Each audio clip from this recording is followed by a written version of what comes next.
জামায়াতের ফলোয়াররা জামায়াতের আমিরকে মানে যারা পেজ চালান তারা যেহেতু তাদের নেতাকে রিড করতে পারেন, এরও একই মানসিকতার, তারা এটা দিয়ে একটা ব্লান্ডার করে ফেলেছেন। কর্মজীবী নারীদের বিষয়ে একটি পোস্ট নিয়ে সরগোল, এক্স অ্যাকাউন্ট হ্যাকের বিষয় আছে।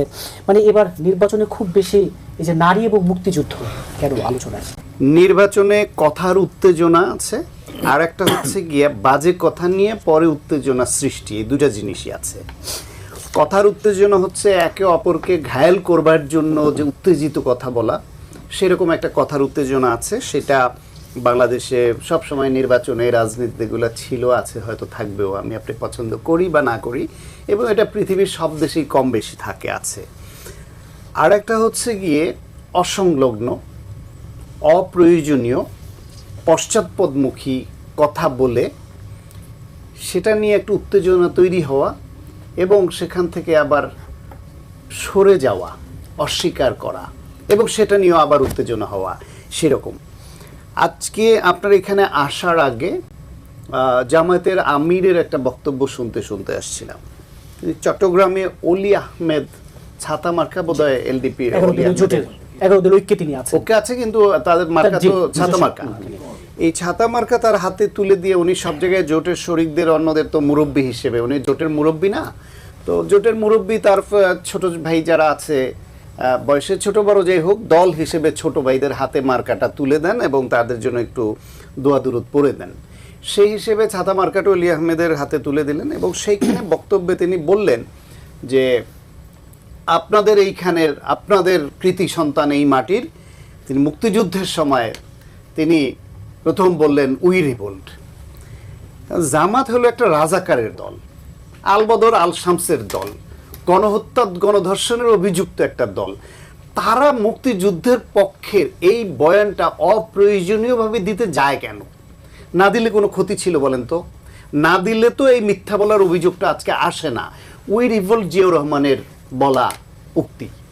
প্রথম মধ্যরাতে অস্ত্র উঁচিয়ে গুলি করে প্রথম জিয়াউর রহমান বলছেন উই রিভোল্ট, এবং এর মাধ্যমেই পাকিস্তানি বাহিনীর বিরুদ্ধে একটা রিভোল্ট বা বিদ্রোহ শুরু হয়।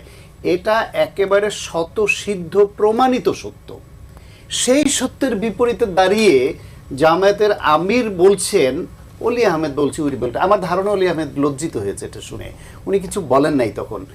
এখন জামায়াতের আমিরের এই বক্তব্যের সঙ্গে অলি আহমেদ যে জিয়াউর রহমান উই রিভোল্ট বলছে, জিয়াউর রহমান স্বাধীনতার ঘোষণা দিয়েছে, এই রিলেটেড তার যে ইন্টারভিউ আছে সেগুলো জুড়ে দিয়ে এখন সব জায়গায় যাচ্ছে সোশ্যাল মিডিয়ায়।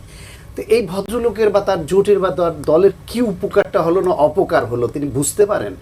আসলে এই রাজনীতির মাঠে এখন নির্বাচনে তারা একটার পর একটা ধাক্কা খেয়ে হারিয়ে ফেলছেন। জামায়াত ইসলাম কিন্তু অনেকখানি এগিয়েছে রাজনীতিতে, জনসমর্থন, এটা বোঝা যায়।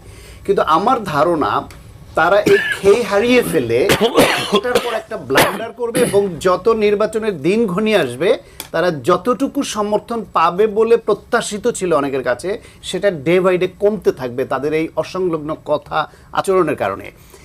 নারীদের নিয়ে প্রথম কথা হলো না, আর আল জাজিরার যে ইন্টারভিউটা, সেই ইন্টারভিউটাও নারীর প্রগতিশীলতা, নারীর যে এগিয়ে যাওয়া, তার যে স্বাধীনতা এবং নারীর যে অধিকার, তার সঙ্গে সামঞ্জস্যপূর্ণ না।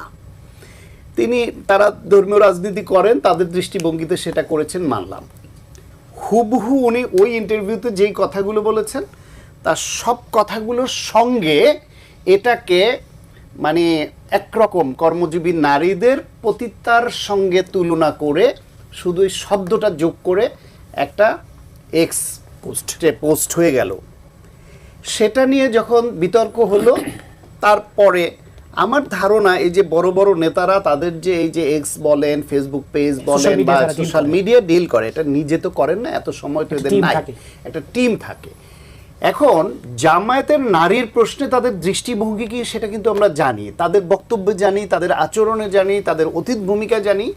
ফলে তার টিমে তার যে কর্মী বাহিনী তারাও ওইটা রিড করতে পারে তার আমির বা তাদের নেতারা কি চায়। হয়তো সেই ধারণা থেকে ওই আল জাজিরার ওই বক্তব্যটাকেই হুবহু ওইভাবে শুধু একটা শব্দটাকে যোগ করে, এবং এটা খুব সুন্দর লেখা, কিন্তু ইংলিশে যে পোস্টটা, এটা যেন তেন কাঁচা হাতের লেখা না, এবং ঘুরিয়ে এমনভাবে লিখছে যে সরাসরিও বলে দেয় নাই।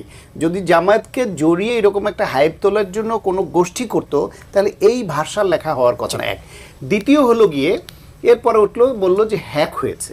হ্যাক হওয়া নিয়ে কয়দিন ধরে প্রত্যেকেই একটা কথা বলছেন, আমার কিন্তু ফেসবুক পেজ একাধিকবার হ্যাক হয়েছে এবং সেই হ্যাক হওয়া ফেসবুক যারা উদ্ধার করে দিয়েছেন তারাও আমাকে এখন বলছেন আপনিও এটা নিয়ে পোস্ট করলেন, আপনার আইডিও তো হ্যাক হয়েছিল, আমি কত ঘন্টায় উদ্ধার করে দিয়েছিলাম। কত ঘন্টায় না, বেসিক্যালি একদিন পরে উদ্ধার করে দিয়েছিল।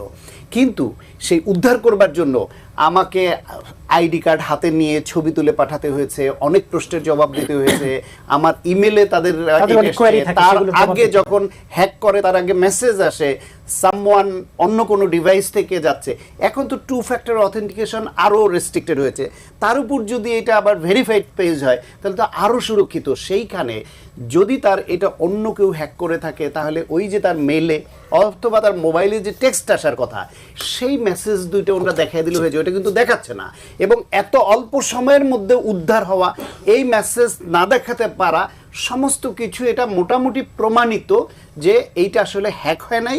জামায়াতের ফলোয়াররা জামায়াতের আমিরকে মানে যারা পেজ চালান তারা যেহেতু তাদের নেতাকে রিড করতে পারেন, এরও একই মানসিকতার, তারা এটা দিয়ে একটা ব্লান্ডার করে ফেলেছেন। ফলে বললাম মুক্তিযুদ্ধের ইতিহাস, মুক্তিযুদ্ধ, নারীর অধিকার, নারী সম্পর্কে অবস্থান, এগুলো নিয়ে জামাতের একটু চুপচাপ থাকাই ভালো ছিল, যেহেতু তারা এই লাইনের না। তাদের শেষ করে একটা কথা দিয়ে আর একটা যোগ করি, তাদের দলীয় নারীরা তারা বলছে পুরুষের নেতৃত্বর অধীনে নারীরা থাকবে, এটা মেনে নিয়েই তারা এই দল করে, নারী নেতৃত্বের সুযোগ নাই।